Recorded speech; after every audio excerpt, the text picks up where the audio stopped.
Kasus pembobolan rekening dorman Bank BNI menggegerkan publik. Uang sebesar 204 miliar rupiah raib seakan ditelan bumi, sebelum akhirnya Direktorat Tindak Pidana Ekonomi Khusus Bareskrim Polri berhasil membongkar jaringan pelaku. Latar belakang kasus ini sederhana tapi mengerikan. Sindikat memanfaatkan celah rekening tidak aktif untuk menguras uang dalam jumlah fantastis. Dalam hitungan 17 menit, uang miliaran rupiah dipindahkan ke beberapa rekening penampungan.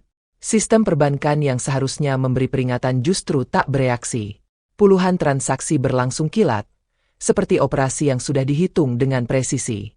Dengan melakukan pemindahan dana secara in absentia senilai 204 miliar rupiah ke 5 rekening penampungan yang dilakukan 42 kali transaksi dalam waktu 17 menit, begitu kata Dirtipideksus Bareskrim Polri Brigjen Helvi Assegaf dalam konferensi pers di Bareskrim, Kamis, 25 September 2025.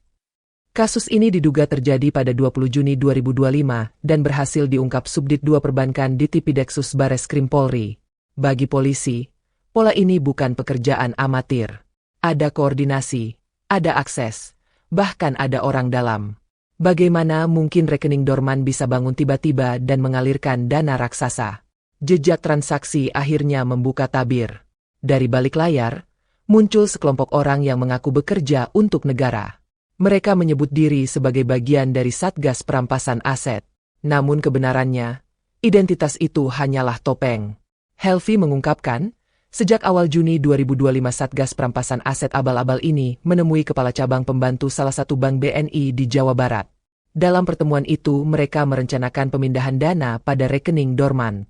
Jaringan sindikat menjelaskan cara kerja serta peran masing-masing, mulai dari persiapan, pelaksanaan eksekusi, sampai tahap timbal balik hasil. Selanjutnya, sindikat ini memaksa kepala cabang menyerahkan user ID aplikasi core banking sistem milik teller dan kepala cabang. Para pelaku menabur ancaman keselamatan terhadap keluarga kepala cabang bila tidak menuruti permintaan. Di akhir Juni 2025, sindikat bersama kepala cabang sepakat melakukan eksekusi pemindahan dana pada Jumat pukul 18, setelah jam operasional. Waktu itu dipilih untuk menghindari sistem deteksi bank. Para eksekutor, termasuk mantan teller bank, melakukan akses ilegal terhadap aplikasi core banking system. Pihak bank mendeteksi transaksi mencurigakan lalu mereka melaporkannya ke Bareskrim Polri. Polisi gerak cepat dan langsung berkomunikasi dengan PPATK untuk menelusuri dan memblokir harta kekayaan hasil kejahatan maupun transaksi aliran dana tersebut. Download Tribun X sekarang, menghadirkan lokal menjadi Indonesia.